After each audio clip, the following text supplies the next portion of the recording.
Toby is a tram engine. He has cow catchers and side plates and doesn't look like a steam engine at all. He takes freight cars from farms and villages to the main line and is cheerful to everyone he meets.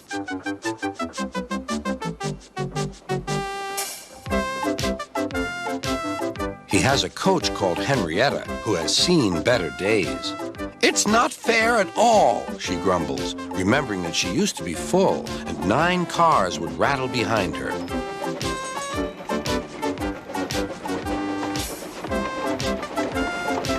Now there are only 3 or 4, for the farms and factories send their goods mostly by truck. Toby is always careful. The cars, buses, and trucks often have accidents. Toby hasn't had an accident for years, but the buses are crowded and Henrietta is empty.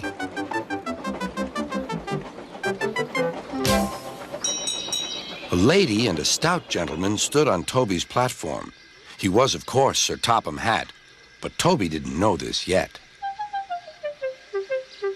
"Come on, grandfather," cried the children. "Do look at this engine." "That's a tram engine, Stephen," said Sir Topham Hatt. "Is it electric?" asked Bridget. "Whoosh!" hissed Toby. "Shh," said her brother. "You've offended him." "But trams are electric, aren't they?" "They are mostly, but this is a steam tram." "May we go in it, grandfather, please?" "Stop," said Sir Topham Hatt to the conductor. They all scrambled into Henrietta. "Hip, hip, hooray!" chanted Henrietta. But Toby didn't sing. "Electric indeed, electric indeed," he snorted.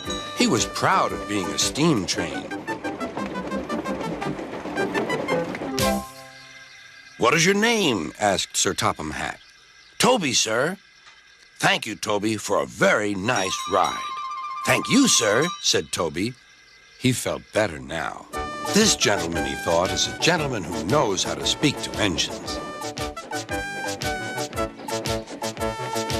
The children came every day for 2 weeks.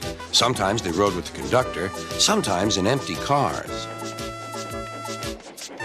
On the last day of all, the driver invited them into his cab. All were sorry when they had to go away.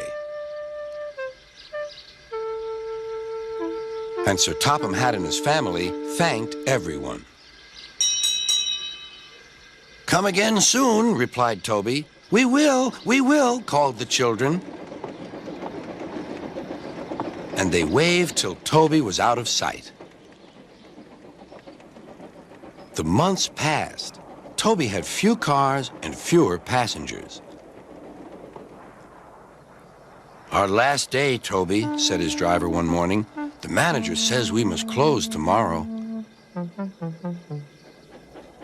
That day, everyone wanted the chance of a last ride. The passengers joked and sang, but Toby and his driver wished they wouldn't.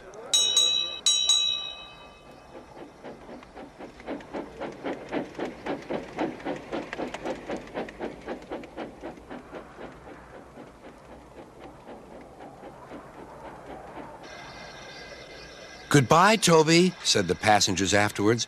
"We're sorry your line is closing down." "So am I," said Toby. Nobody wants me, Toby thought, and went unhappily to sleep. Next morning, the shed was flung open, and old Toby woke with a start to see his driver waving a piece of paper at him. "Wake up, Toby," he shouted excitedly. "The mail has just arrived, and there is a letter for us from the stout gentleman. Maybe it's good news."